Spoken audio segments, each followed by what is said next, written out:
14 სახელმწიფო ნაკრძალი, 9 ეროვნული პარკი, 18 აღკვეთილი, 21 ბუნების ძეგლი, 2 დაცული ლანდშაფტი და 1 მრავალმხრივი გამოყენების ტერიტორია. ეს საქართველოს დაცული ტერიტორიებია. საერთო ფართობი 512,062 ჰექტარში ადგილს, რაც ქვეყნის ტერიტორიის 7,3%-ია. მსგავსი ტერიტორიების არსებობის აუცილებლობას ჯერ კიდევ 1912 წელს მიხვდნენ და ლაგოდეხის ნაკრძალით შეიქმნა. მოგვიანებით ბუნების დაცვის მიზნით მსგავსი სტატუსების მინიჭება სხვა ტერიტორიებისთვისაც აუცილებელი გახდა.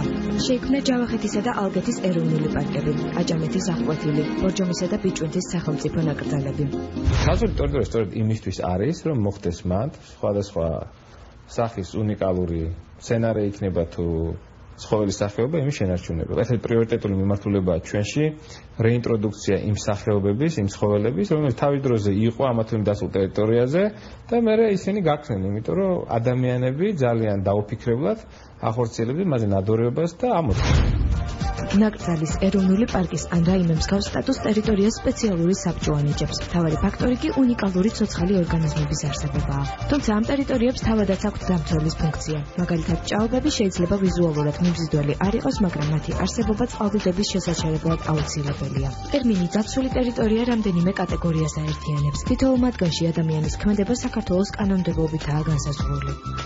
ნაკრძალში არ შეიძლება არც ნადირობა, არც ტურისტულად სიარული, შეიძლება მხოლოდ სამეცნიერო, კვლევითი და საგანმანათლებლო საქმიანობის ჩატარება. ბევრია ჩვენი თანამოქალაქე, რომელიც არ არის ჩახედული დაცული ტერიტორიების სისტემაში, რომელიც დადის აქეთ-იქით და გონიერ ნაკრძალშია ის ადგილები, როგორც წესი არის ან აღკვეთილი, სადაც შეიძლება ჩარევა და ასევე არის ეროვნული პარკი, ან დაცული ლანდშაფტი.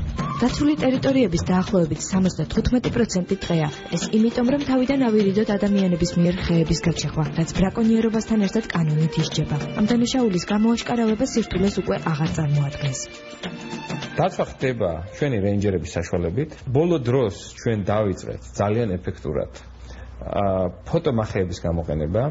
ფოტომახეები არის აპარატები, რომელიც ყენდება სხვადასხვა ადგილზე და როდესაც იქ მოძრავი არსება გაივლის, უღებს თუმცა ეს იმას არ ნიშნავს, რომ ადამიანებს მსგავსი ტერიტორიების მონახულების უფლება არ აქვთ. 2005 წლის შემდეგ საგრძნობლად გაიზარდა ვიზიტორების რაოდენობა. 2011 წელს მათმა რიცხვმა 303,686 მიაღწია. დღეს თუშეთის ეროვნული პარკი ერთ-ერთი ყველაზე დიდი პარკია ევროპაში. იშვიათია პრომეთეს მღვიმის მსგავსი ადგილებიც. ამ მიზეზით დაცული ტერიტორიის სტატუსის მინიჭება სხვა რეგიონებშიც იგეგმება.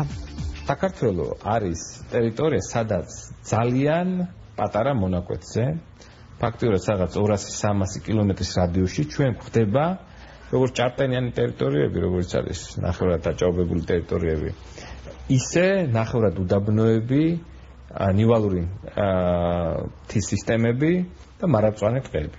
ეს ძალიან იშვიათია.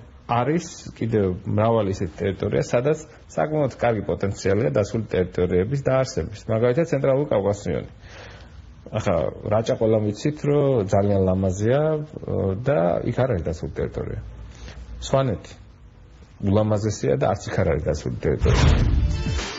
თუმცა ბუნებრივი სილამაზის შენარჩუნებას მხოლოდ კანონი და სტატუსის მინიჭება ვერ უზრუნველყოფს. მთავარი პრობლემა მაინც ადამიანის თვითშექმნებაა და იმის გააზრება, რომ არ გავანადგუროთ ის, რისი აღდგენაც მომავალში ძალიან რთული ან უბრალოდ შეუძლებელია.